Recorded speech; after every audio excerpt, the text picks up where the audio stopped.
joining. I have a new microphone. I hope it sounds alright. Let me know. Hopefully it sounds much better. It's a lot more expensive. I know some of you guys have talked about my audio not being great. It seems very low. I'm going to try to turn it up a little. How's that? Any better? Check. Well, anyway. Let me know how that sounds.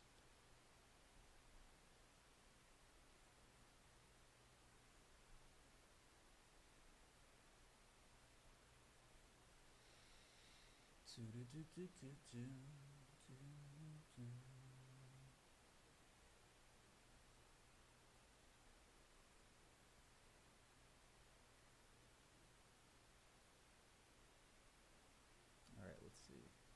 I'm going to listen to some of it myself. All right, let's see. I'm going to listen to some of it myself. Yeah, it seems pretty quiet. I don't know how to fix it. One sec.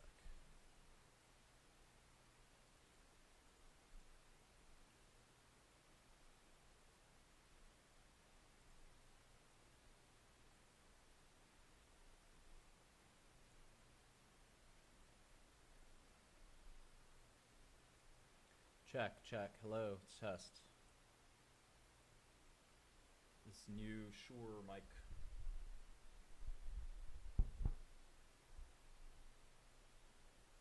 Oh, is it mono? I see that it's it's not a mono channel, so let me check how to do that. Oh, I've got the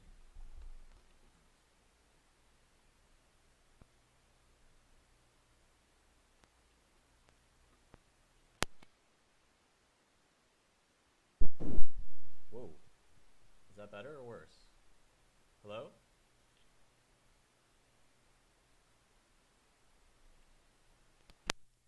Check, check, check. Test, test, test. Let me see if I can down mix it to mono or whatever. There's mic gain. I have that on max. Test. Giga Chad, that's me.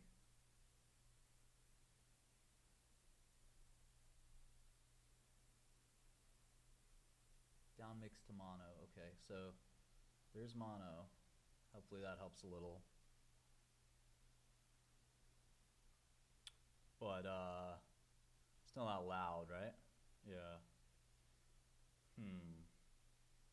Check. Test, check. Test, test. Check, check, check. Yo, hello. Yo ho ho in a barrel of rum. Okay. Well, I'm writing this computer program right now. It's a therapist. It's a psychotherapist. It's kind of interesting.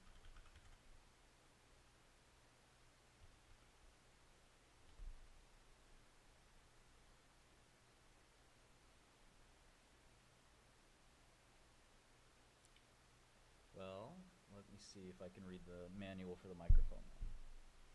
I have a mixer, or a preamp, I should say. Let me see if I can.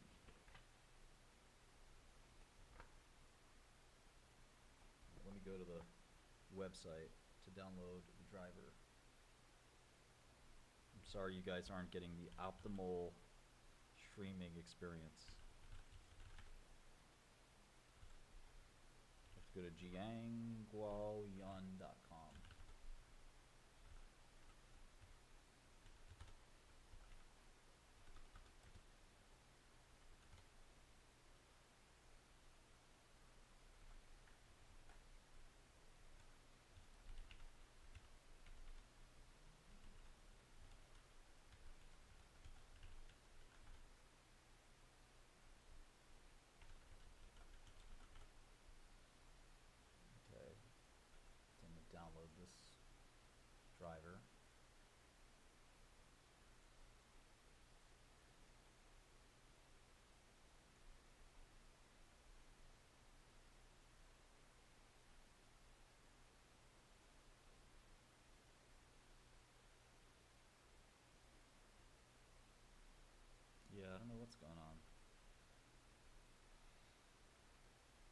I am literally, I'm right next to the mic. Does that help? My mouth is on the microphone. All right. It's on the microphone. It's on the mic. It's Nibbles. It's Nibbles. She's a beast. Isn't that right, Nibbles? Aren't you a little beast? Aren't you a little beast? What was that? Was that a meow? You little beast.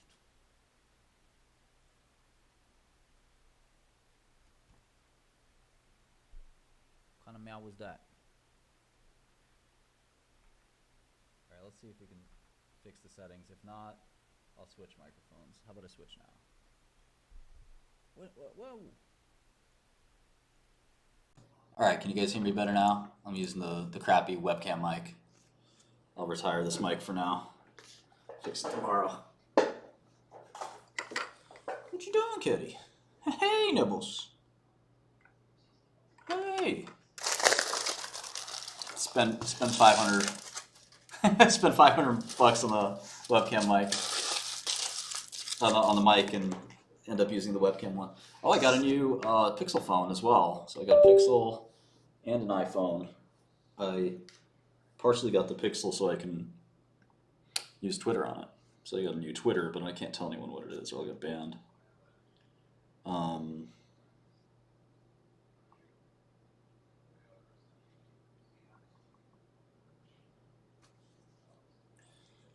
Hey, mama. Hey, little mama. I got a cat nail clipper. Check it out. You want a little clip? You want a little trim? What's up, kitty? Look at that kitty cat. What's up, my little kitty?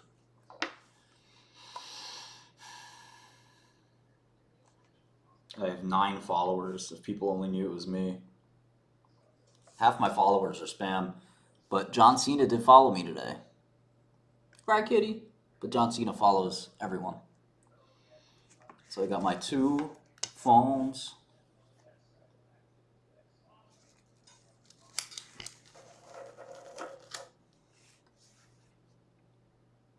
Right, kitty? 2 phones. Any neats out there, by the way?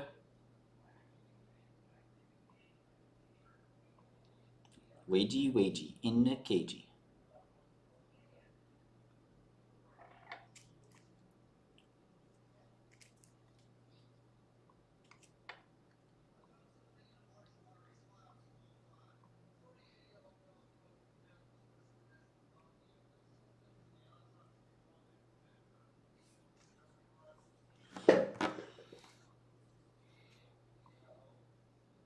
Rest in peace to Sam Zell, the legend.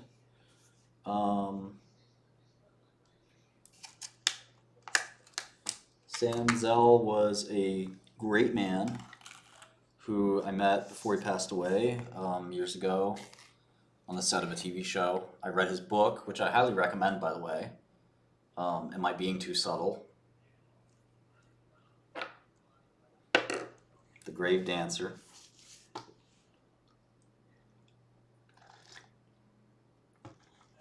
Sounds like some of you all know who Sam Zell was.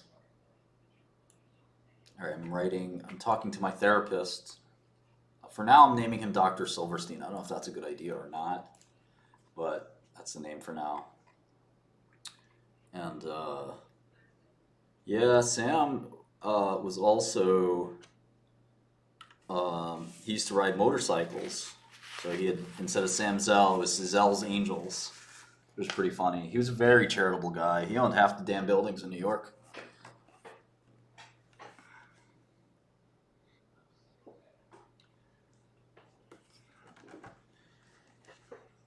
Somebody's too interested in my girlfriend and has been harassing her.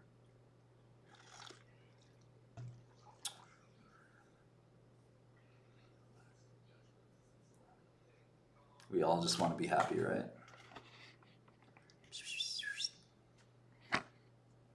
Look at this kitty. Look at that kitty. I wish to live forever like everybody else, right?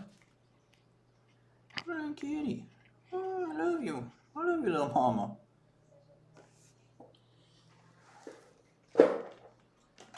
Alright, anyway, he's Wonderwall. He's Wonderwall.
Juicy J.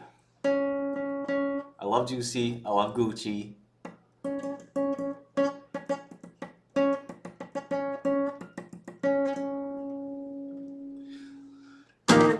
You can say no to ratchet pussy. Juicy J can't. Jeezy, of course. You know I'm a rap aficionado. You guys already knew that.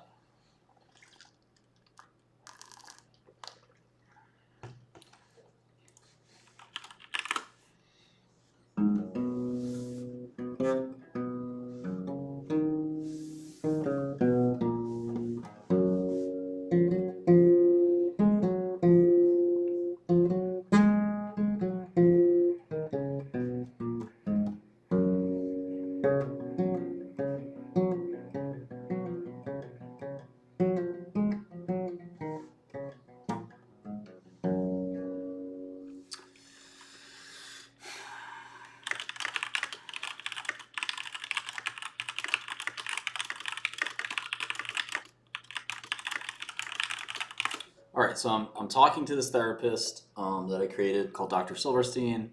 I actually don't want to show you some of the text because they're pretty personal.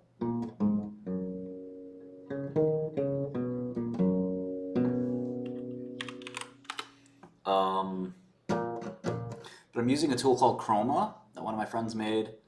ChromaDB.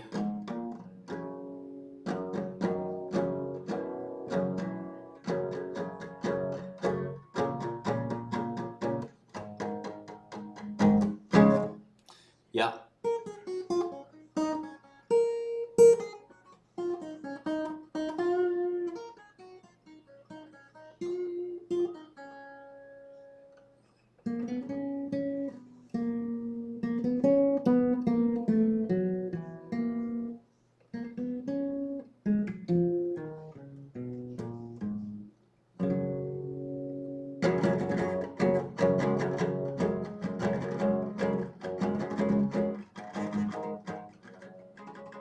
She's not sleeping, she's watching TV. Why is Steve so worried about this?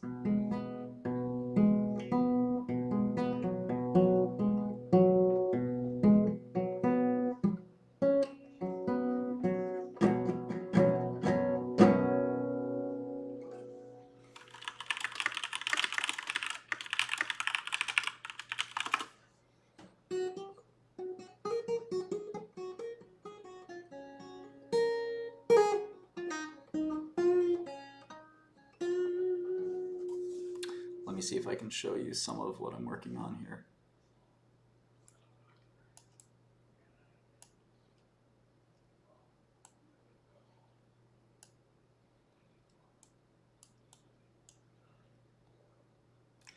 I just asked it, can we talk about something else? And you see its response. It's pretty funny. I haven't really optimized it or anything yet. But it's a funny response. Dr. Silverstein, certainly, Martin, is there another topic you would like to discuss? We could talk about anything that you feel is important for us to address in our sessions.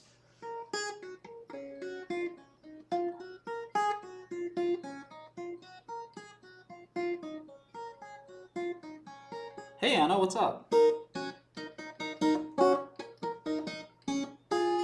Guitar is on a VPN, absolutely.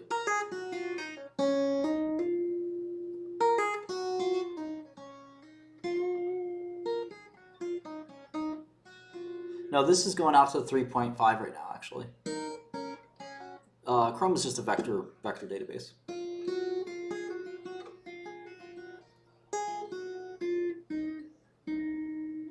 I'm gonna probably do Pinecone as well, because I want to see what their hosted service, what that DB do.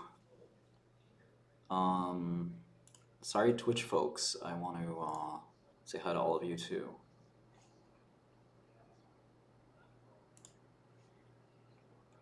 I don't like capos, but you needed one capo for one-to-wall. One-to-wall.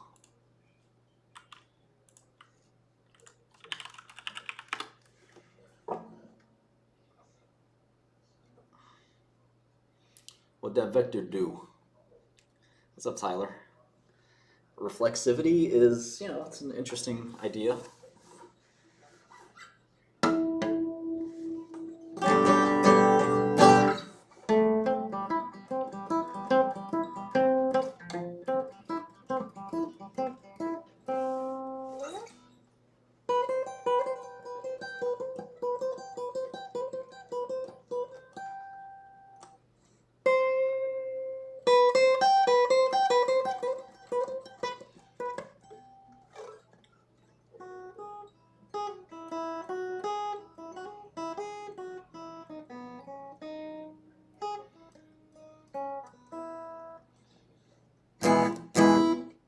Villain of the year.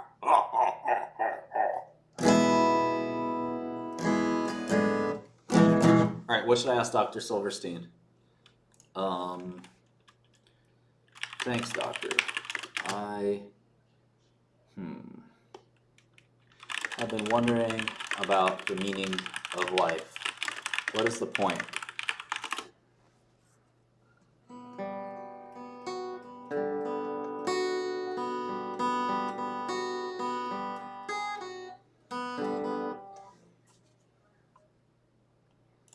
Timeout.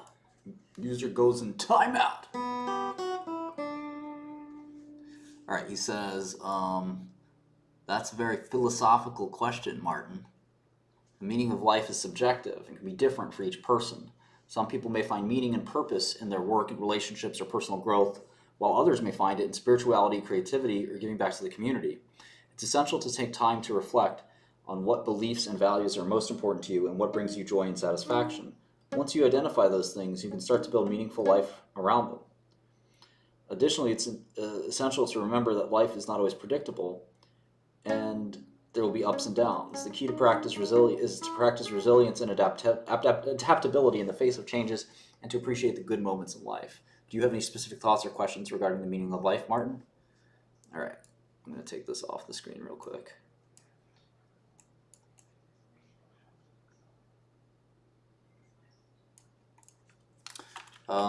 Given all I've told you about, what would you consider my biggest issue?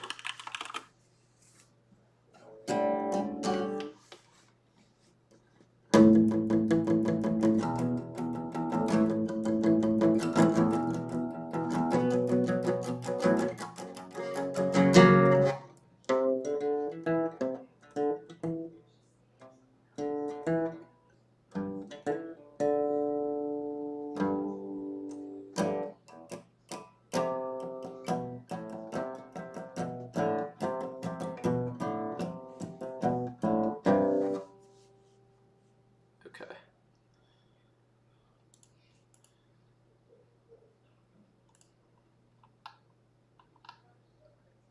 You guys want to see the code? It's pretty simple. So this is the therapist. Chroma, you create a collection. You sort of, I had this blank document. This is Python, by the way, so I'm not really a Python person, by the way, so I'm just kind of...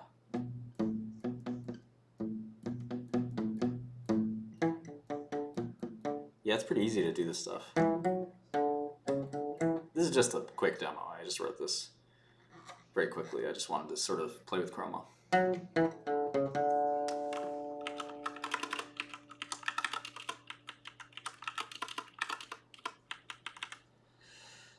So the trick is to sort of like use the vector store to look up context. So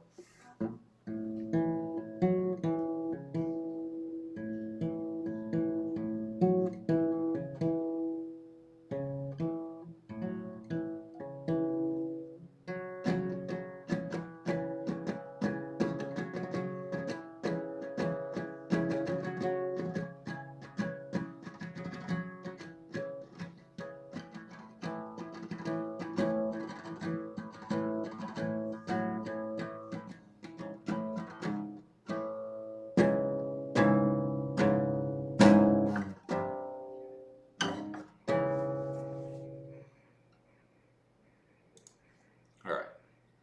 So anyway,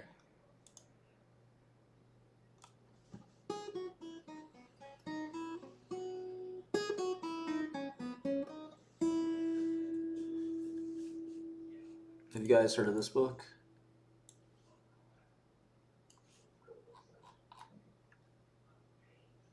New Kind of Science.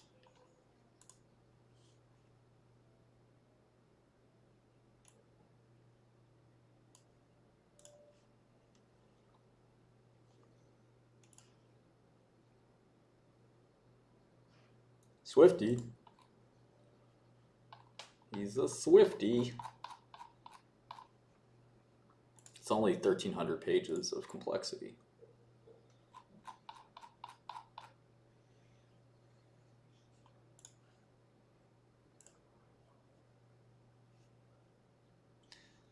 It's basically a book about cellular automata, which is, you know, what's his name's, who is it, John, you guys know, Game of Life?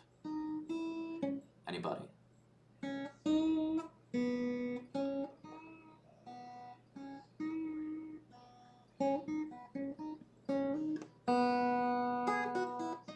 Not von Neumann.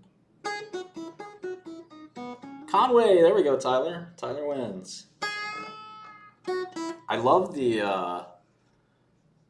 answers though. There's some good Johns out there. John von Neumann, John Carmack, and thus finally John Conway.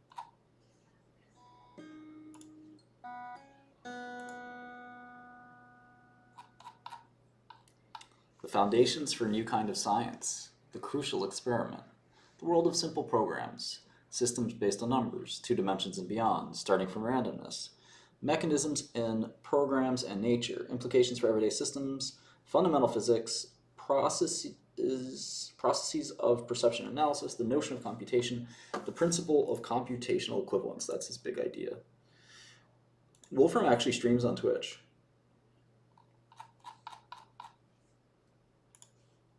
So let's read the preface. Do we need new physics? Just over 20 years ago, I made it what at first seemed like a small discovery. A computer experiment of mine showed something that I did not expect. But the more I investigated, the more I realized that what I had seen was the beginning of a crack in the very foundations of existing science, and a first clue towards a whole new kind of science. This book is the culmination of nearly 20 years of work that I've done to develop that new kind of science. I never expected it would take anything as long, but I've discovered vastly more than I ever thought possible. And in fact, what I've done now touches almost every existing area of science and quite a bit besides. In the early years, I did as I had done before as a scientist, and published accounts of my ongoing work in the scientific literature. But although what I wrote seemed to be very well received, I gradually came to realize that technical papers scattered across the journals of all sorts of fields could never successfully communicate the kind of major new intellectual structure that I seemed to be beginning to build. So I resolved to keep working quietly until I'd finished, and was ready to present everything in a single coherent way. 15 years later, this book is the result. And with it, my hope is to share what I have done with as wide a range of scientists and non-scientists as possible.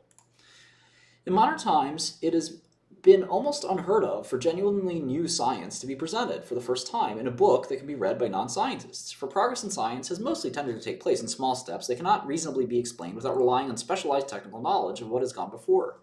But to develop the new kind of science that I describe in this book, I have had no choice but to take several large steps at once. And in doing so, I've mostly ended up having to start from scratch with new ideas and new methods that ultimately depend very little on what has gone before. In some ways, it might have been easier for me to present what I have done in some kind of new technical formalism, but instead I've chosen to spend the effort to take things to the point where they are clear enough to be explained quite fully in just ordinary language and pictures. Unfortunately, however, this will no doubt mean that there are some, particularly from the existing sciences, who will at first assume that their existing technical knowledge must somehow already cover what's in this book. And a few, I fear, will stop at that point and choose to learn no more. But many, I hope, will at least look at the book long enough to begin to be surprised by what it actually says. At first, probably they will think that parts of it cannot possibly be correct, for they seem so at odds with existing science. And indeed, if I myself were just to pick up the book today without having spent the last 20 years thinking about its contents, I have very little doubt that I too would not believe many of the things it says.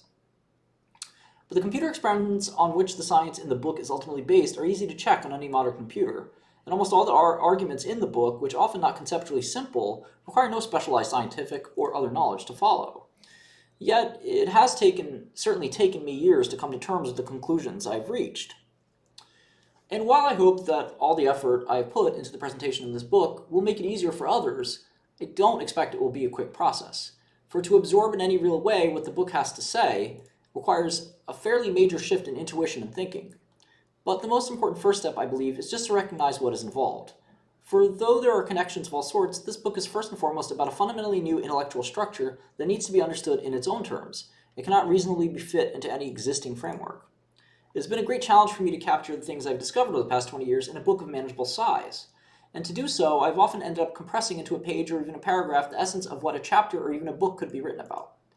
In the 250,000 or so words of the main text, my emphasis is on communicating the core of my ideas and discoveries, as well as indicating a little of how I came to them. The first 300 or so pages of the book, themselves another 250,000 or so words, supplement the main text with many historical and technical notes, and also summarize more discovery. The notes that begin on page 849 address some specific issues about reading the book. Throughout the book, my primary concern is with the basic science and fundamental issues. But building on the foundations in the book, there are a vast array of applications, both conceptual and practical, that can now be developed. No doubt some will come quickly, but most will probably take decades to emerge. Yet in time, I expect that the ideas in this book will come to pervade not only science and technology with many areas of general thinking, but also many areas of general thinking. And with this, its methods will eventually become a standard part of education, much as mathematics is today. And in the end, most of what now seems surprising and remarkable in the book will come to seem familiar and commonplace. But for me, what has always been the most important is the actual process of discovery, for I know nothing as profoundly exciting as to glimpse for the first time some new and basic truth. And now that I've finished building the intellectual structure that I described in this book, it is my hope that those who read the words can share in the excitement I have had in making the discoveries that were involved. Stephen Wolfram, January 15th, 2002. Yeah.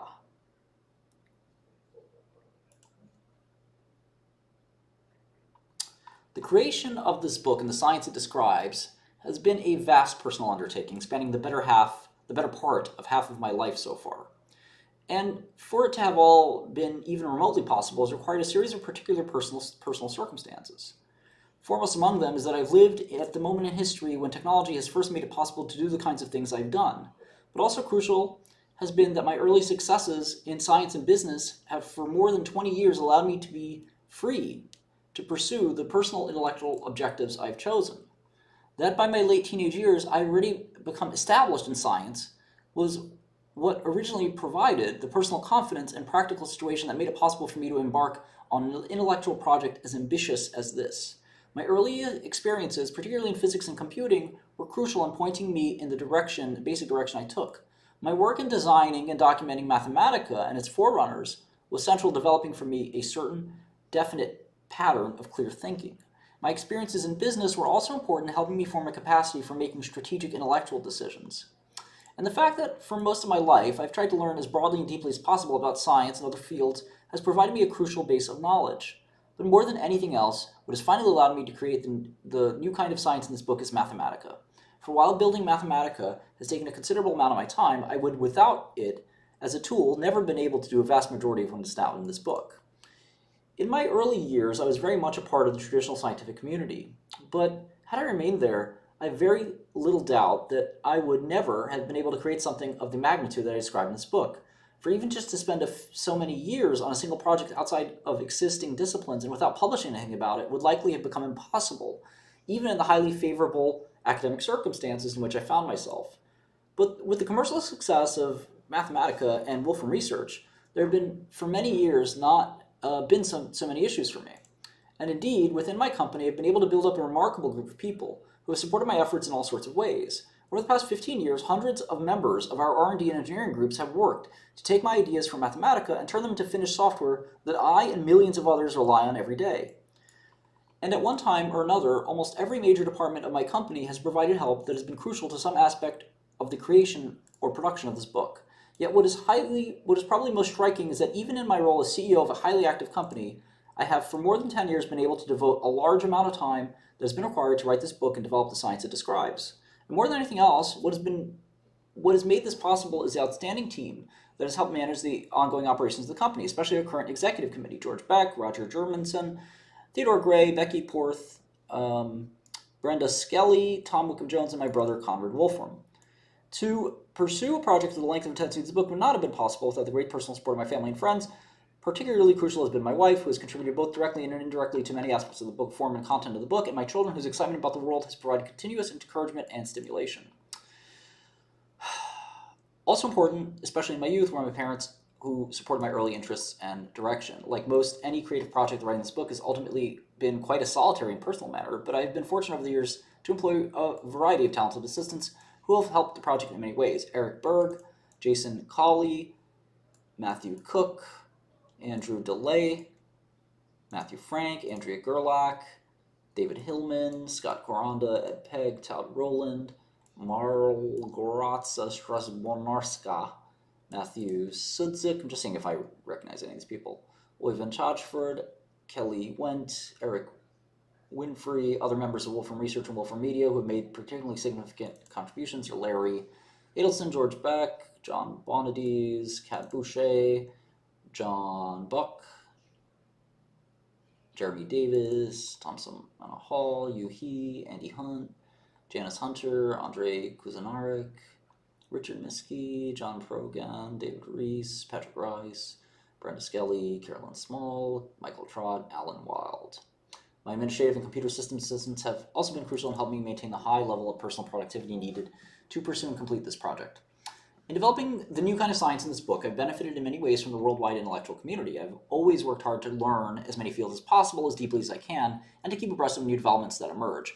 Part of what allowed me to do this is reading an immense number of books, articles, and websites. But over the years, what has also been more important than that is that I've interacted personally with a great many individuals, and I've been fortunate that my position in science and technology has brought me into contact at one time or another with the leaders of almost every technical major field.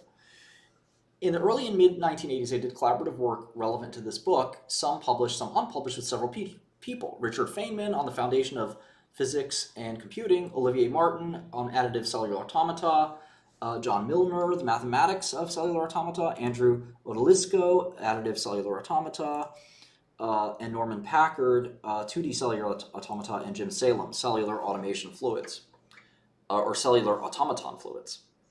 Over the course of the past 20 years, I've learned many things relevant to this book from many people. Sometimes I've asked specific questions and got specific answers. Sometimes discussion separated by months or years gradually made me come to understand something. Sometimes just a single discussion has caused me to learn an important fact or piece of history, or has clarified limitations of some particular field. And sometimes a question asked of me has led me to discover something or to see how to present something better. In all, I recall nearly 300 people who have helped me in these kinds of ways in the past 20 years. This does not include people, especially from the physics community, with whom my main interactions were before 1981, or those with whom my interactions have mostly been about Mathematica or the business of Wolfram research. So here's a list of around 300 people. I'll probably read that at some point. In addition to those whom I have had direct contact, other individuals have provided input indirectly through my assistants or others. Librarians at many institutions, especially at the University of Illinois, have often helped my assistants in locating materials. Many individuals at Wolfram have also contributed their collective breadth of knowledge on smaller questions. I began serious development of ideas that eventually led to this book in 1981, and until 1988, I continued to be a member of various academic institutions, Caltech, IAS at Princeton, University of Illinois. I built up successfully larger research groups at these institutions, and both the scientific and other members of these groups made a variety of contributions to my work. In the early to mid-1980s, I was a consultant to a number of organizations. The primary ones in which I pursued projects that helped me in formulating issues of the book were the legendary Bell Labs, Los Alamos, and Thinking Machines Corporation. In the period before 1986, a few of my projects received incidental support from the US government, and I made use of early workstations given to me by Sun. The MacArthur Fellowship that I received in 1981 was an important element of personal support, and in fact, it was a few months later, after the war, that I made the decision to focus my work on what would eventually become a new kind of science in this book. In the early years of the project, and before I became independent of academia, there were a number of individuals who showed particular foresight in arranging or organizing support for my work, including the following. I'm just glancing to see if I know any of these folks. There's Murray Gell-Mann, of course, who passed away. I wrote a poem about him when he passed away in his honor.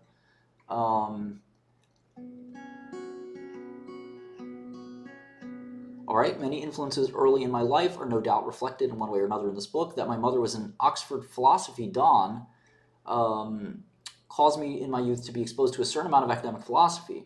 My classical English education in elementary school, the Dragon School, and high school, Eton, emphasized such pursuits as writing and exposed me to a certain range of subjects, a remarkable fraction of which have ended up being useful, especially in the historical research of this book. My brief times in college at Oxford and graduate school at Caltech enhanced my enthusiasm and confidence in science and allowed me to rapidly begin life as a professional scientist. In the years that I was a member of the theoretical physics community, a great many people provided encouragement and contributed to my understanding of science and how it should be done. Among those friends, colleagues, teachers, and others from before 1981 from whom I learned things relevant for the methods, content, and writing of this book were the following. To complete a project of this magnitude of this book requires extreme personal focus. To maintain this for the most part of the decade, I have been an almost complete recluse, attending almost no outside events and interacting mainly with just family, friends, assistants, and senior staff at my company. During this period, it has nevertheless provided important encouragement to see that even without my personal presence or earlier work in science, and even more so my work in Mathematica, has had an increasingly great impact on the world. It has also been a continuing source of further encouragement to see just how broadly and deeply the worldwide Mathematica community has been able to make use of the fundamental ideas that I've embodied in Mathematica. To write this book has taken me more than 10 years of almost continuous work, more than 100 million keystrokes, and more than 100 mouse miles. I've accumulated tens of gigabytes and hundreds of thousands of pages of Mathematica notebooks. I've executed nearly 1 million lines of Mathematica input, and altogether more than 1 billion computer operations. But now that the task is finally done, and I have written down at least the main elements of my discovery so far, I look forward to everything that is now possible.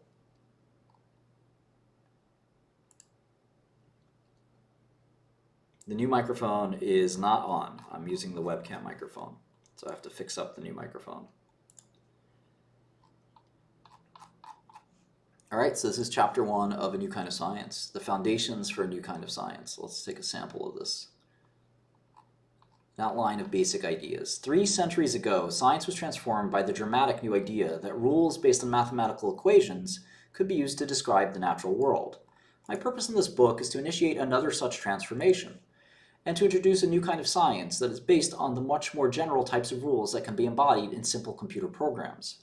It has taken me the better part of 20 years to build the intellectual structure that is needed, but I have been amazed by its results. For what I have found is that with the new kind of science I've developed, it suddenly becomes possible to make progress on a remarkable range of fundamental issues that have never successfully been addressed by any of the existing sciences before. If theoretical science is to be possible at all, then at some level the systems it studies must follow definite rules. Yet in the past, throughout the exact sciences, it has usually been assumed that these rules must be ones based on traditional mathematics. But the crucial realization that led me to develop the new kind of science in this book is that there is in fact no reason to think that systems like those we see in nature should follow only traditional mathematical rules. Earlier in history, it might have been difficult to imagine what more general types of rules could be like. But today we are surrounded by computers whose programs, in effect, implement a huge variety of rules. The programs we use in practice are mostly based on extremely complicated rules, specifically designed to perform particular tasks. But a program can, in principle, follow essentially any definite set of rules. And at the core of the new kind of science I describe in this book are discoveries that I've made about programs with some of the very simplest rules that are possible. One might have thought, and as at first I certainly did, that if the rules for a program were simple, then this would mean that its behavior must also be correspondingly simple. For everyday experience in building things tends to give us the intuition that creating complexity is somehow difficult, and requires rules or plans that are themselves complex. But the pivotal discovery that I made some 18 years ago is that in the world of programs, such intuition is not even close to correct. I did what was, in a sense, one of the most elementary imaginable computer experiments. I took a sequence of simple programs and then systematically ran them to see how they behaved. And what I found, to my great surprise, was that despite the simplicity of the rules, the behavior of the programs was often far from simple. Indeed, even some of the very simplest programs that I looked at had behavior that was as complex as anything I had ever seen. It took me more than a decade to come to terms with this result, and to realize just how fundamental and far-reaching its consequences are. In retrospect, there is no reason the result could not have been found centuries ago. But I increasingly have come to view it as one of the most important single discoveries in the whole history of theoretical science. For in addition to opening up vast new domains of exploration, it implies a radical rethinking of how processes in nature and elsewhere work. Perhaps immediately most dramatic is that it yields a resolution to what has long been considered the single greatest mystery of the natural world. What secret it is that allows nature, seemingly so effortlessly, to produce so much that appears to us so complex. It could have been, after all, that in the natural world we would mostly see forms like squares and circles that we consider simple. But in fact, one of the most striking features of the natural world is that across a vast range of physical, biological, and other systems, we are continuously confronted with what seems to be immense complexity. And indeed, throughout most of history, it has been taken almost for granted that such complexity, being so vastly greater than in the works of humans, could only have been the work of a supernatural being. But my discovery that many very simple programs produce great complexity immediately suggests a rather different explanation. For all it takes is that systems in nature operate like typical programs, and then it follows that their behavior will often be complex. And the reason that such complexity is not usually seen in human artifacts is just that in building these, we tend in effect to use programs that are specially chosen to give only behavior simple enough for us to be able to see that it will achieve the purposes we want. One might have thought that with all the successes over the past few centuries, the existing sciences would long ago manage to address the issue of complexity, but in fact they have not.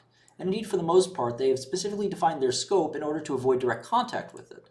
For while dealing with the basic idea of describing behavior in terms of mathematical equations works well, in the cases like planetary motion, where the behavior is fairly simple, it almost inevitably fails whenever the behavior is more complex.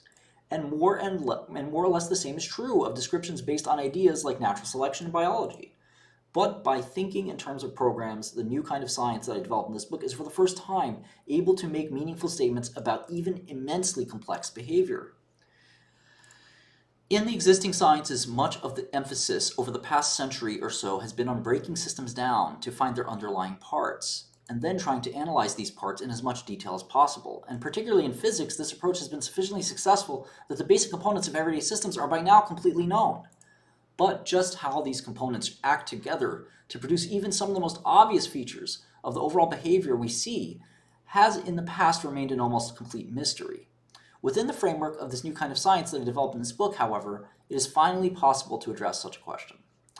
From the tradition of the existing sciences, one might expect that its answer would depend on all sorts of details, and be quite different for different types of physical, biological, or other systems. But in the world of simple programs, I've discovered that the same basic forms of behavior occur over and over again, almost independently of underlying details.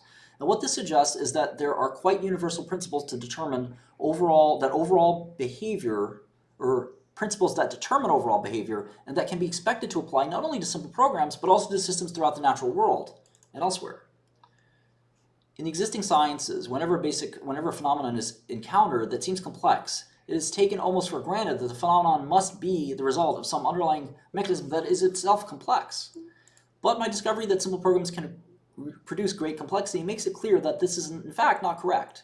And indeed, in the later parts of this book, I will show that even remarkably complex programs, or remarkably simple programs, I should say, seem to capture the essential mechanisms responsible for all sorts of important phenomena that in the past have always seemed far too complex to allow for any simple explanation.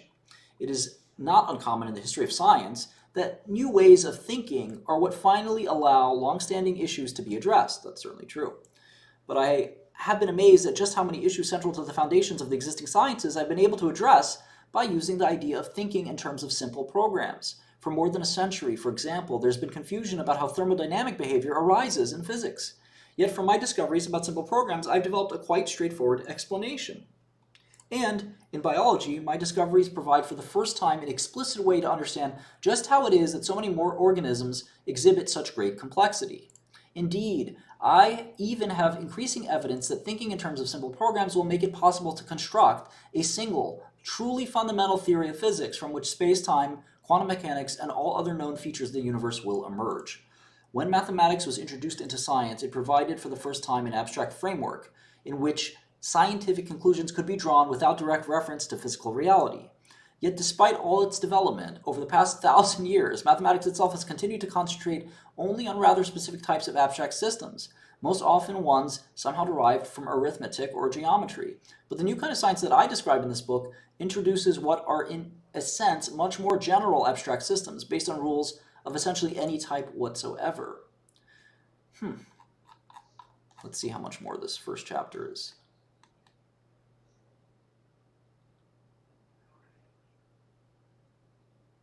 I think it's rather long.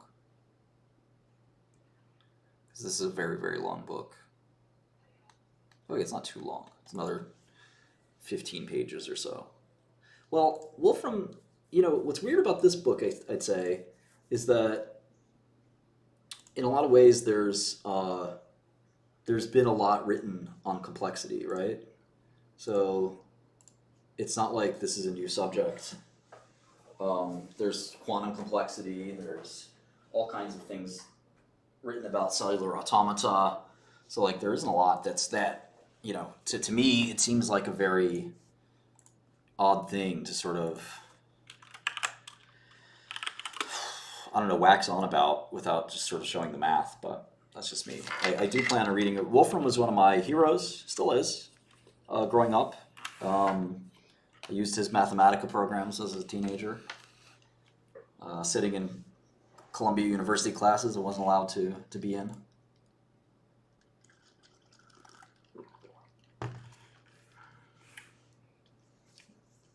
Yeah, Wolfram is a OG.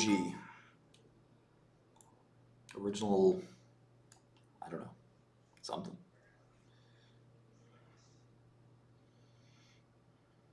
All right, let's go. It's interesting, Turing was interested in automata before he passed away. I'm almost 1800, so if I win this game, maybe I'll be 1800 on Lichess or Lichess.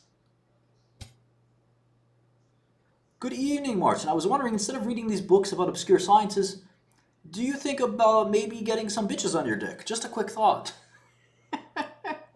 Sir, good sir. Sir. Yes, Wolfram, a little bit like Turing, right? Or like Tesla. My thoughts exactly. Of course I play Scotch. Alright, I'm not even sure what this guy's doing. I think I'm just gonna... Fuck it, let's go. You best protect your neck. He can castle.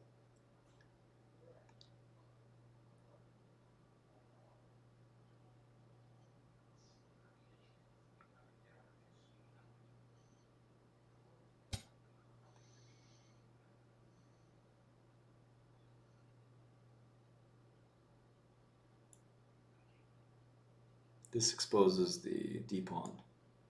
Maybe I should just castle. What's up, Ziggurat? Not sure where to put this piece.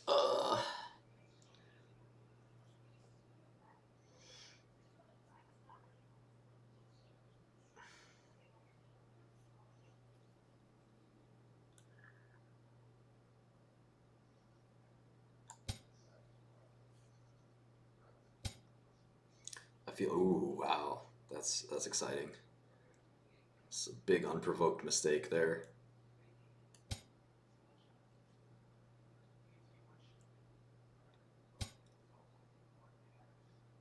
Okay.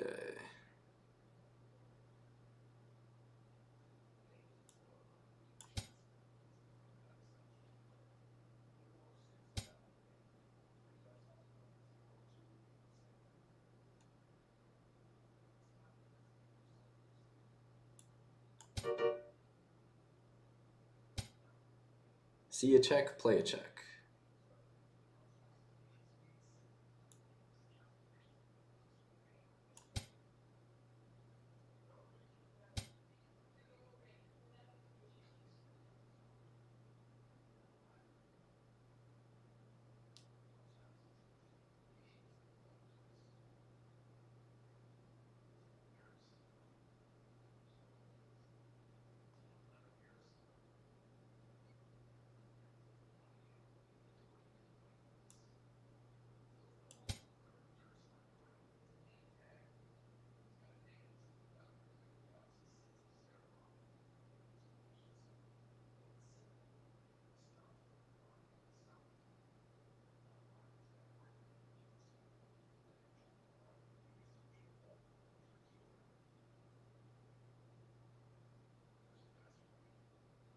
Hey Ken, we were just going through some cellular automata. I don't know if you've ever followed that space. Reading Wolfram's A New Kind of Science, which is very bombastic and arrogant. The guy thinks he's invented, I don't know, a new kind of science, the title of the book. He did create Mathematica, which, you know, he's obviously got some intellectual chops, but I don't know, he's, yeah. Yeah, you know, it's basically, you know, computational complexity and things like that, but I don't know, cellular automata would have been, I don't know. Anyway, let's let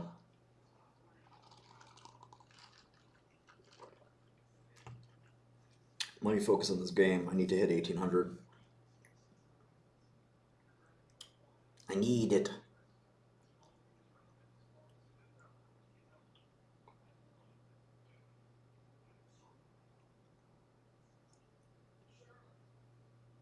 I don't want to trade light square bishops. I probably do that too often. I do kind of want to get this bishop off the board. I was thinking about trading light square bishops and setting up d5 and just having this gigantic e6 hole. What's up, Angel?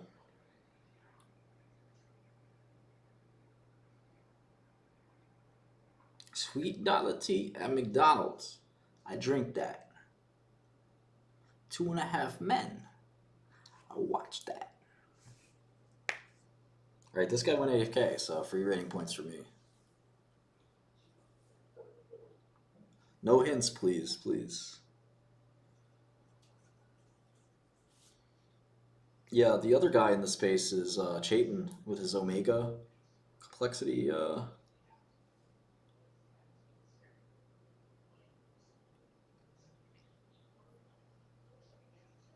GG, bitches.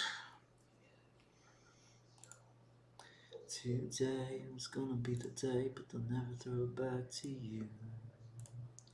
I was looking at some stocks for the first time in a while.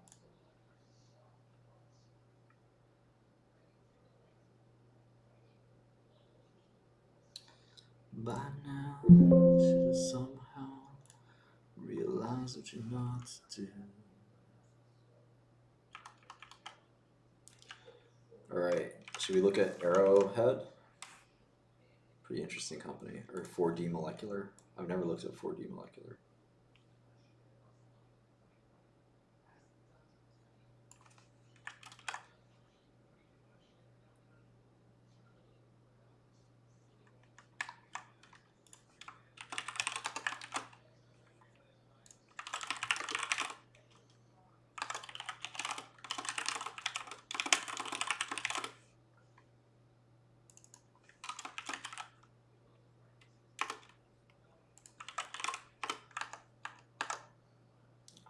I love winning on time.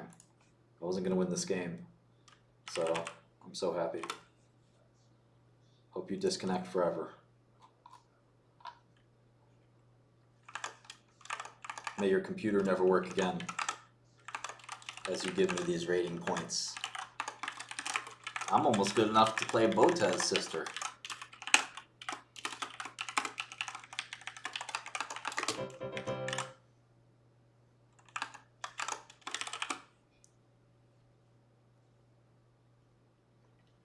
Why are stocks interesting?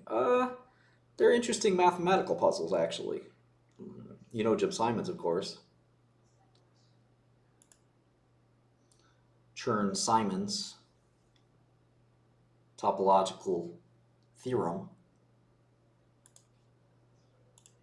All right, I'm 1797, also close. Okay, one game, one chance, one opportunity. Do you let it slip through your fingers, or do you win? Let's find out. Oh, I get white. Oh, Sicilian? I have the anti-Sicilian. Oh, okay. Free pawn for me. Stupid. Never get my pawns again. I'm already up. All right, do I dare play dark squared demons? Yeah, why not? Fuck it. Fuck up out of here. This is the sickest pawn, center pawn mass you'll ever see. Look at this. Look at this square. If I get a knight to that square, what are you gonna do? It's literally checkmate. Okay, never mind. Backbeat, the word is on the street that the fire in your heart is out. I'm sure you've heard it all before, but you never really had a doubt. I don't believe anybody feels the way I do about you now.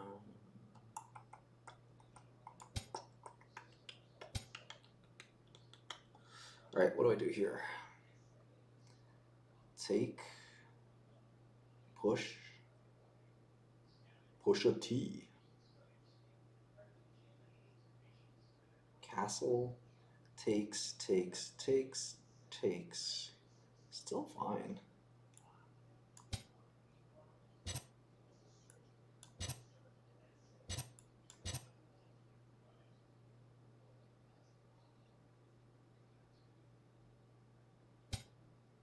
Knight goes e4. The knight goes d6. Queen's coming right there. h5. I'm moving too quickly. This guy's moving too quickly. This guy's fucking up. This is a must-win situation. This is game 7, Jordan. Okay. He doing that. Doing that for real. For real.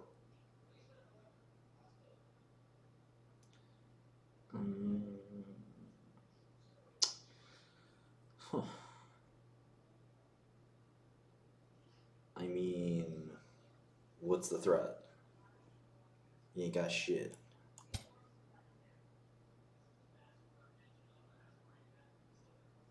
Is he gonna take? Is he gonna sack? Oh, the sack would have been smart. Maybe I'll still do it.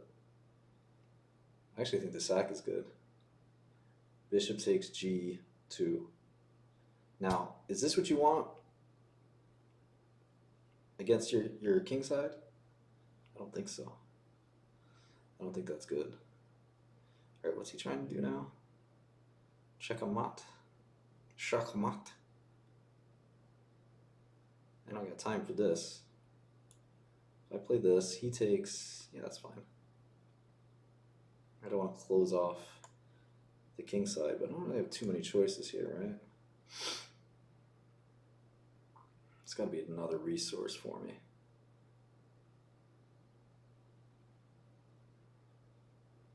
I don't know, that's fine.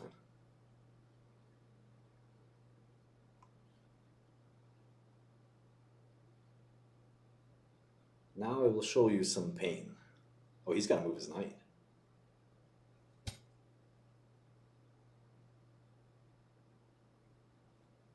The roads we have to walk are winding. There are many things that I like to say to you. 2 minutes, Skrelly. 2 minutes for the victory.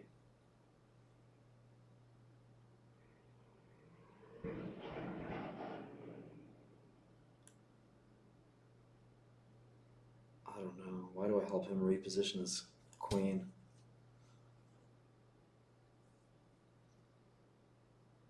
It's just kind of useless right now. Okay. Oh. Oh, please take it. Please, please, please, please, please. Okay. He's not that stupid. I'm sure you put it all before, but you never really had a doubt. I don't believe anybody feels the way I do about you now.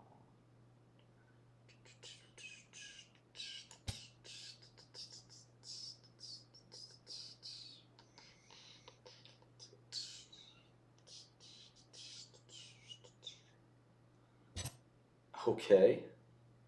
Ballsy move.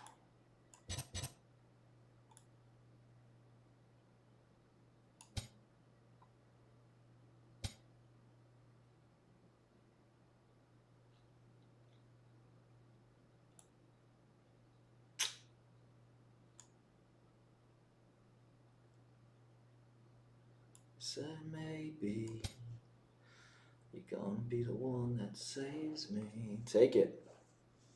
Take it, you bitch.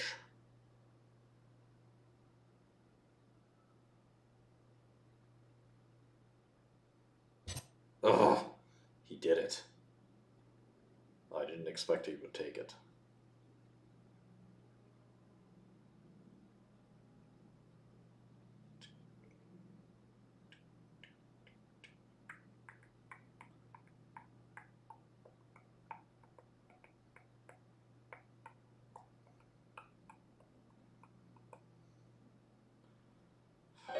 Sucks. What am I doing?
Oh, fuck. Alright, guess I'm not gonna make my rating points here.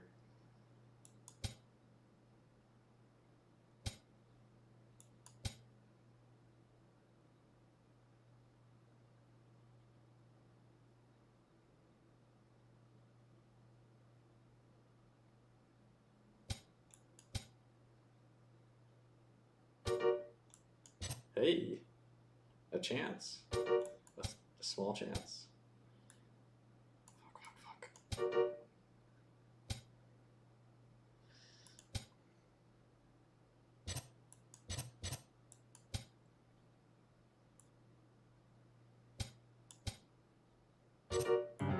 Alright, I lost. So close, so close, so close. Moonjaro's a very different drug from Farxiga. Farxiga is SGLT2. Mounjaro is a GLP-1. Very, very, very, very different. But both treat diabetes. This company has a lot of cash. Well, sort of. No debt. This is a company called 4D Molecular Therapeutics.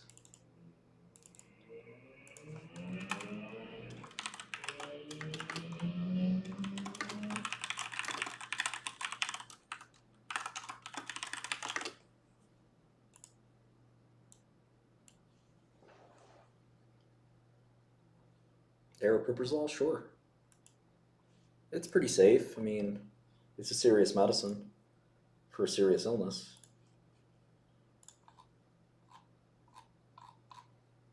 It's one of the most famous medicines of all time. It's helped a lot of people, millions of people.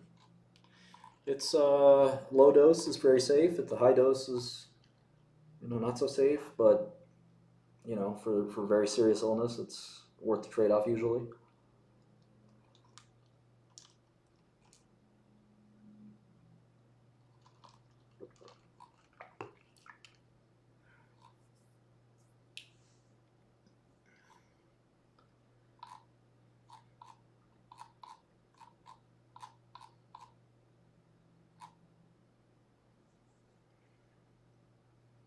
Alright, so these guys are AAV company.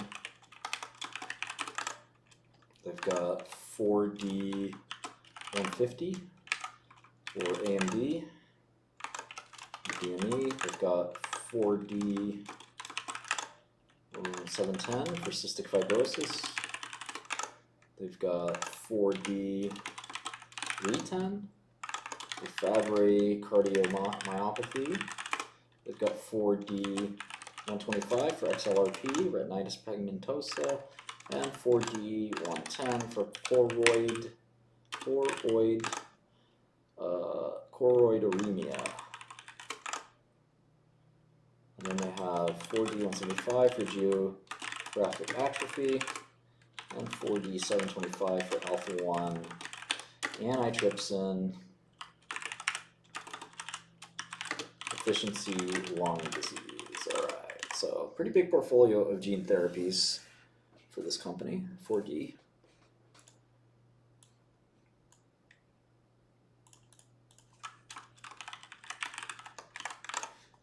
This is the name of the company, 4D. It's just gene therapies, 4D Molecular Therapeutics. Bit of a silly name, but whatever. It's their name.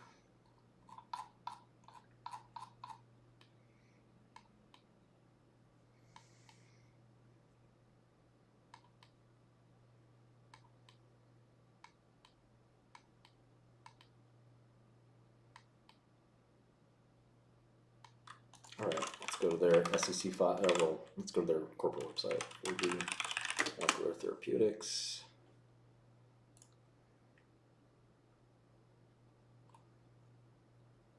They have an aerosolized gene therapy.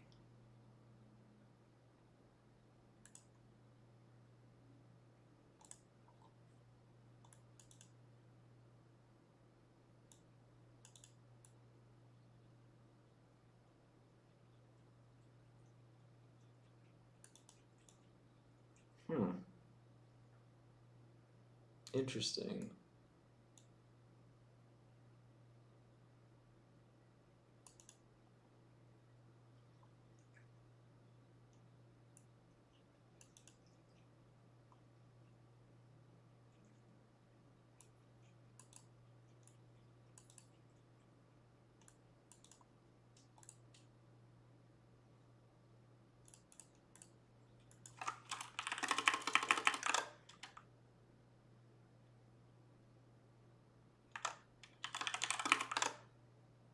I'm guessing this is a VEGF vector.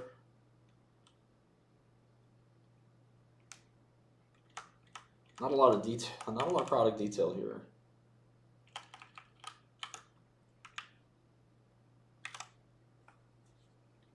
Let's look at the cystic fibrosis product.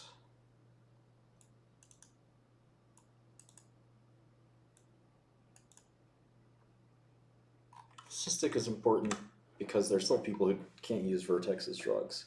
Not too many, but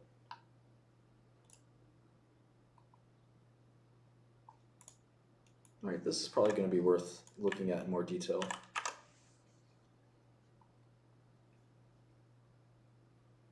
They just raised a bunch of money.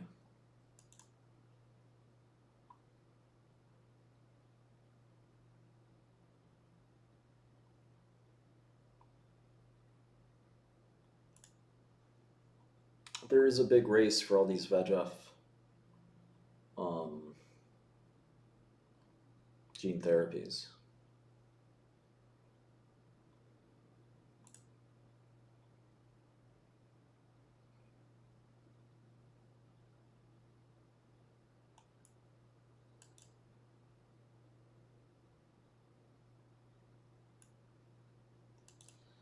Yeah. Oh, okay. It expresses both aflibercept, which is Eylea, and a VEGF-C RNA. Huh. RNAi. That's really interesting.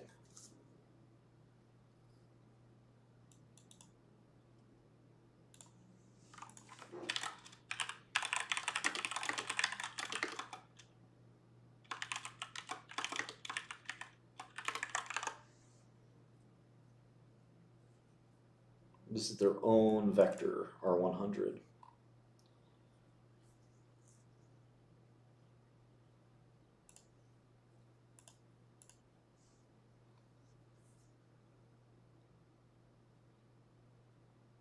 The data didn't look too great for what it's worth.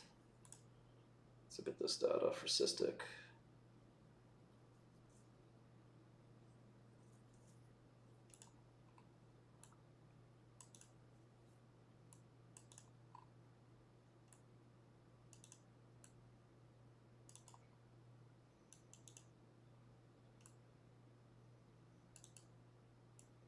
Yeah, we need FEV data too.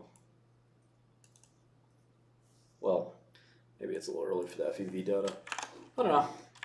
I think I have to look at this stock more carefully. I probably just have to look at the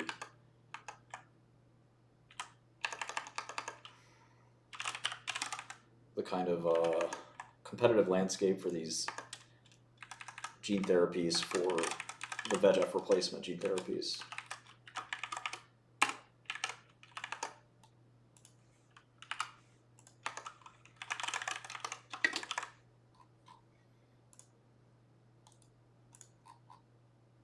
I noticed Roivant went up a bunch since I last looked at it.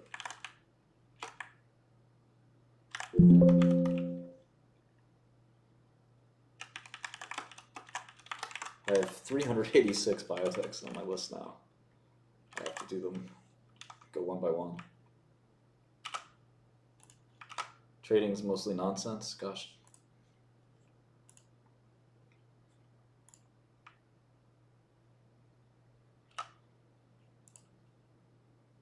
Do we want to look at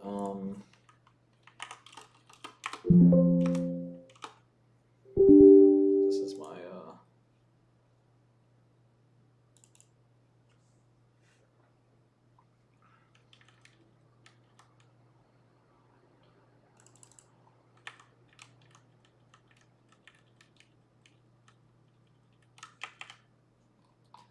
new audio program, I guess,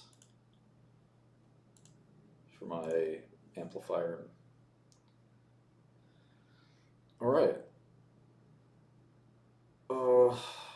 What's up, James? Yeah, fucking Sangamo, useless. Useless company.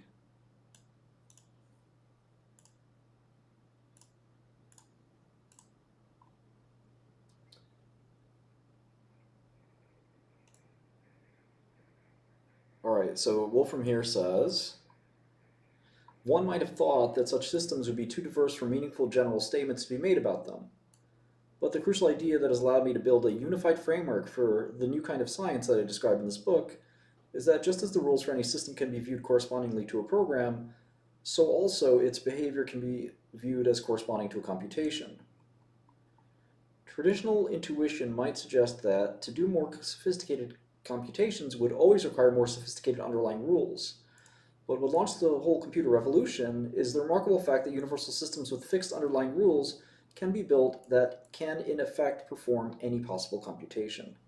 The threshold for such universality has, however, been assumed to be high, and to be reached only by elaborate and special systems like typical electronic computers. But one of the surprising discoveries in this book is that, in fact, there are systems whose rules are simple enough to describe in just one sentence that are nevertheless universal. And this immediately suggests that the phenomenon of universality is vastly more common and important in both abstract systems and nature than has ever been imagined before. But on the basis of many discoveries, I've been led to a still more sweeping conclusion, summarized in what I call the principle of computational equivalence, that whenever one sees behavior that is not obviously simple in essentially any system, it can be thought of as corresponding to a computation of equivalent sophistication. And this one very basic principle has a quite unprecedented array of implications for science and scientific thinking. For a start, it immediately gives a fundamental explanation for why simple programs can show behavior that seems to us complex. For like other processes, our own processes of perception and analysis can be thought of as computations. But though we might have imagined that such computations would always be vastly more sophisticated than those performed by simple programs, the principle of computational equivalence implies that they are not. And it is this equivalence between us as observers and the systems that we observe that makes the behavior of such systems seem to us complex. One can always in principle find out how a particular system will behave just by running an experiment and watching what happens. But the great historical successes of theoretical science have typically revolved about or around finding mathematical formulas that instead directly allow one to predict the outcome. Yet in effect, this relies on being able to shortcut the computational work that the system itself provides. And the principle of computational equivalence now implies that this will normally be possible only for rather special systems with simple behavior. For other systems will tend to perform computations that are just as sophisticated as those we can do, even with all our mathematics and computers. And this means that such systems are computationally irreducible, so that, in effect, the only way to find their behavior is to trace each one of their steps, spending about as much computational effort as the systems themselves. So this implies that there is, in a sense, a fundamental limitation to theoretical science, but it also shows that there is something irreducible that can be achieved by the passage of time. And it leads to an explanation of how we as humans, even though we may follow definite underlying rules, can still in meaningful ways show free will. One feature of many of the most important advances in science throughout history is that they show new ways in which we as humans are not special. And at some level, the principle of computational equivalence does this as well. For it implies that when it comes to computation or intelligence, we are in the end no more sophisticated than all sorts of simple programs and all sorts of systems in nature. But from the principle of computational equivalence, there also emerges a new kind of unity. For across a vast range of systems, from simple programs to brains to our whole universe, the principle implies that there is a basic equivalence that makes the same fundamental phenomena occur and allows the same basic scientific ideas and methods to be used. And it is this that is ultimately responsible for the great power of the new kind of science that I describe in this book. Relations to other areas, mathematics. It is usually assumed that mathematics concerns itself with the study of arbitrarily general abstract systems. But this book shows that there are actually a vast range of abstract systems based on simple programs that traditional mathematics has never considered. And because these systems are in many ways simpler in construction than most traditional systems of mathematics, it is possible with appropriate methods, in effect, to go further in investigating them. Some of what one finds are then just unprecedentedly clear examples of phenomena already known in modern mathematics. But one also finds some dramatic new phenomena. Most immediately obvious is a very high level of complexity in the behavior of many systems whose underlying rules are much simpler than those of most systems in standard mathematical textbooks. And one of the consequences of this complexity is that it leads to fundamental limitations on the idea of proof that has been central to traditional mathematics. Already in the 1930s, Gödel's theorem that gave some indications of such limitations. But in the past, they have always seemed irrelevant to most of the mathematics as it is actually practiced. Yet what the discoveries in this book show is that this is largely just a reflection of how small the scope is of what is now considered mathematics.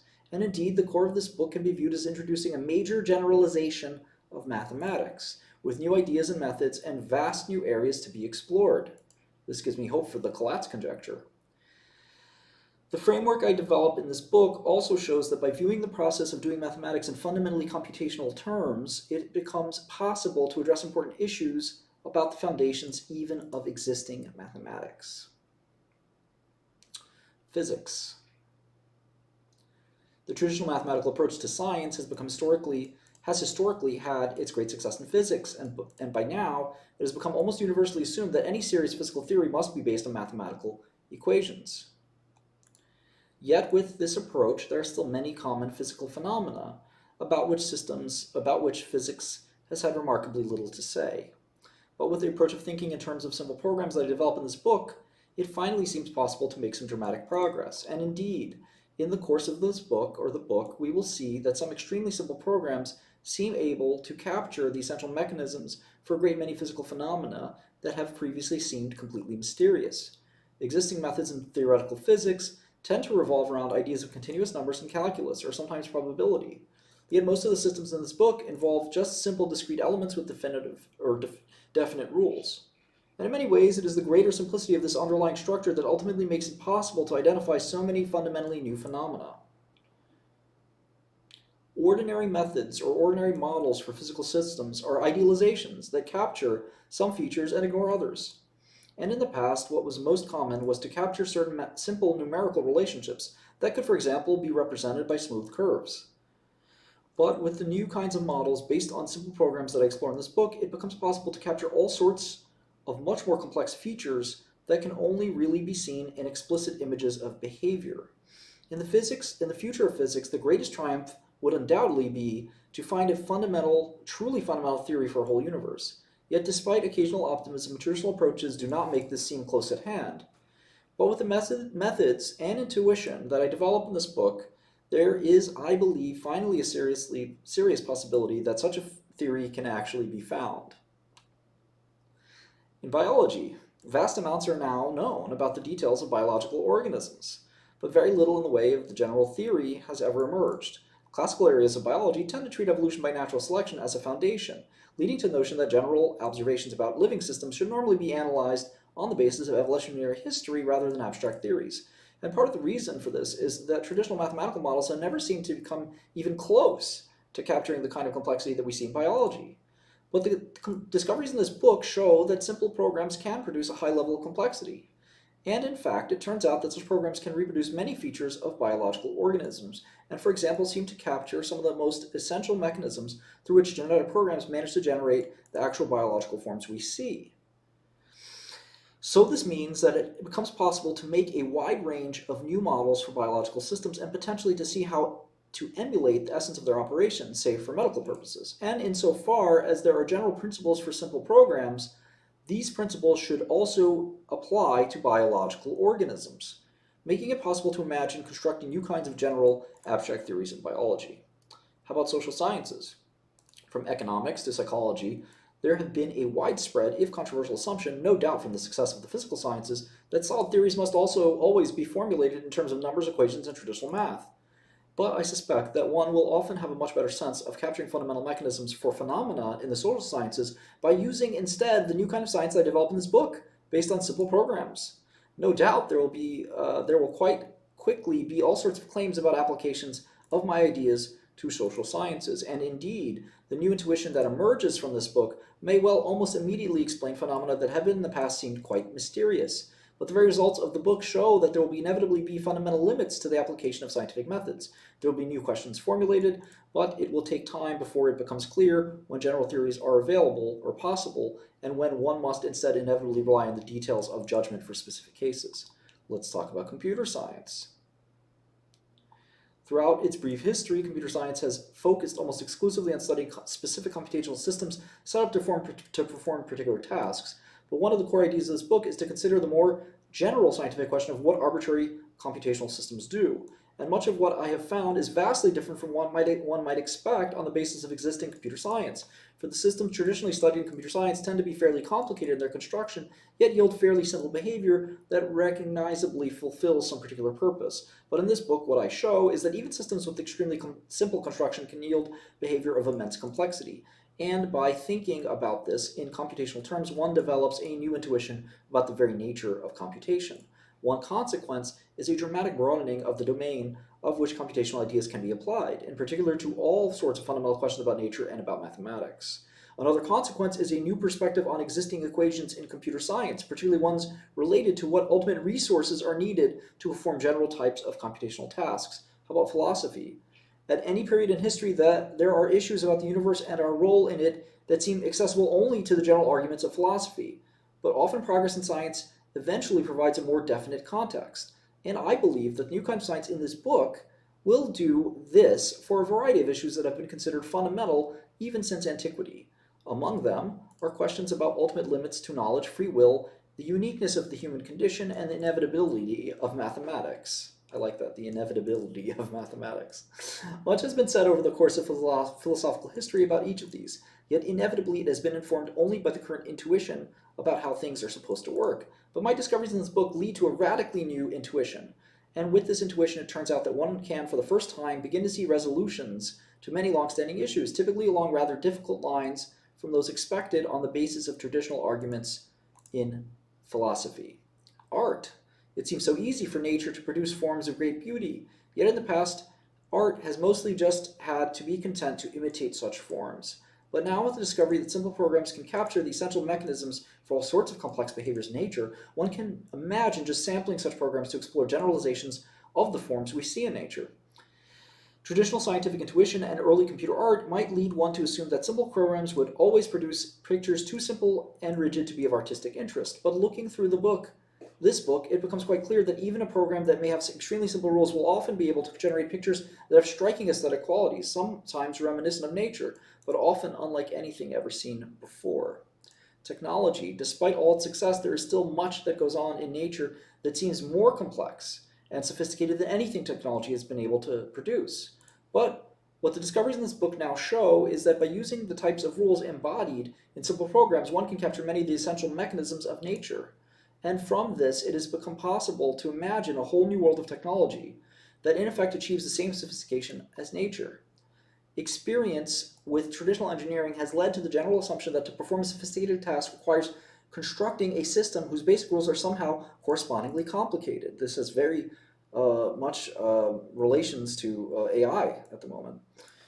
But the discoveries in this book show that this is not the case, and that, in fact, extremely simple underlying rules that might, for example, potentially be implemented directly at the level of atoms, very Penrosian there, are often all that is needed. My main focus in this book is on matters of basic science, but I have little doubt that within a matter of a few decades, what I've done will have led to some dramatic changes in the foundations of technology and in our basic ability to take what the universe provides and apply it for our own human purposes. So again, very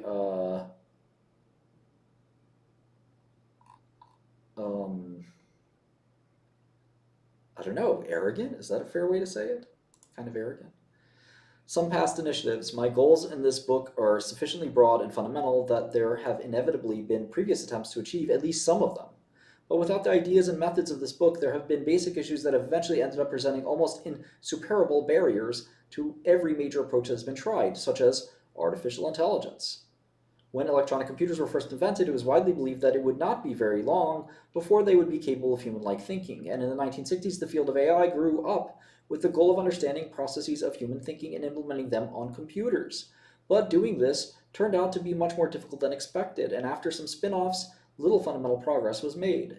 At some level, however, the basic problem has always been to understand how the seemingly simple components in a brain can lead to all the complexities of thinking. But now, finally, with the framework developed in this book, one potentially has a meaningful foundation for doing this. And indeed, building on both theoretical and practical ideas in the book, I suspect the dramatic progress will eventually be possible in creating technological systems that are capable of human-like thinking. Okay, artificial life. Ever since machines have existed, people have wondered to what extent they might be able to imitate living systems. Most active from the mid-80s to the 1990s, the field of artificial life concerned itself mainly with showing that computer programs could be made to emulate various features of biological systems. But normally it was assumed that the necessary programs would have to be quite complex. What the discovery in this book show, however, is that very simple programs can be sufficient, and such programs make the fundamental mechanisms for behavior clearer and probably come much closer to what is actually happening in real biological systems. All right, how about catastrophe theory? Traditional mathematical models are normally based on quantities that vary continuously, yet in nature, discrete changes are often seen. Popular in the 1970s, catastrophe theory was concerned with showing that even in traditional mathematical models, certain simple discrete changes could still occur.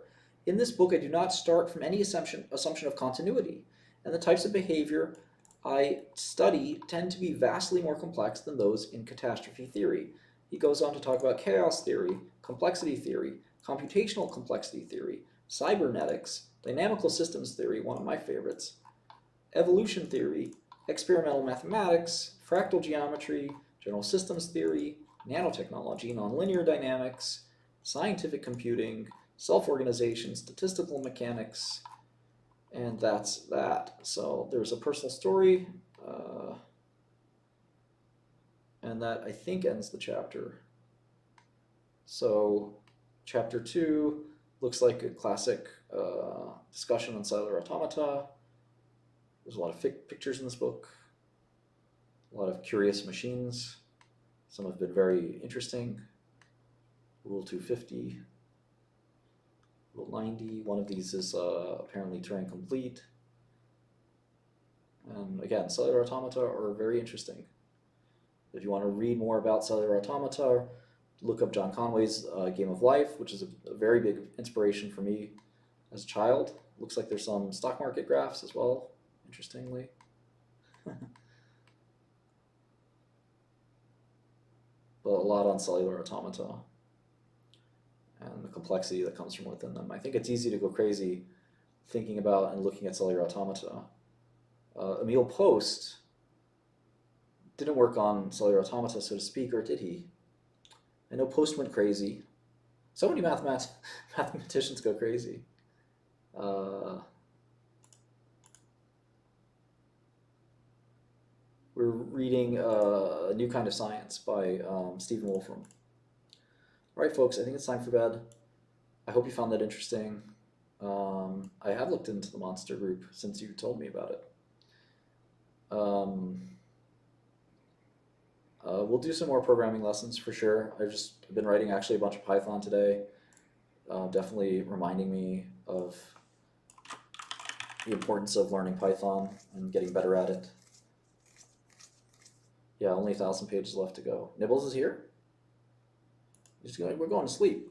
Me and Nibbles are going to cuddle up and have a nice nap. Right, Nibbles? Oh, there she is. I see her. I see. Do you guys see her? See that? See a little fur ball on the. You see her? See that little fur ball? I'm gonna pick her up and put her right here, and we're gonna go to sleep. All right, guys. I'll see you later. Thanks for watching. Love you all. See you soon.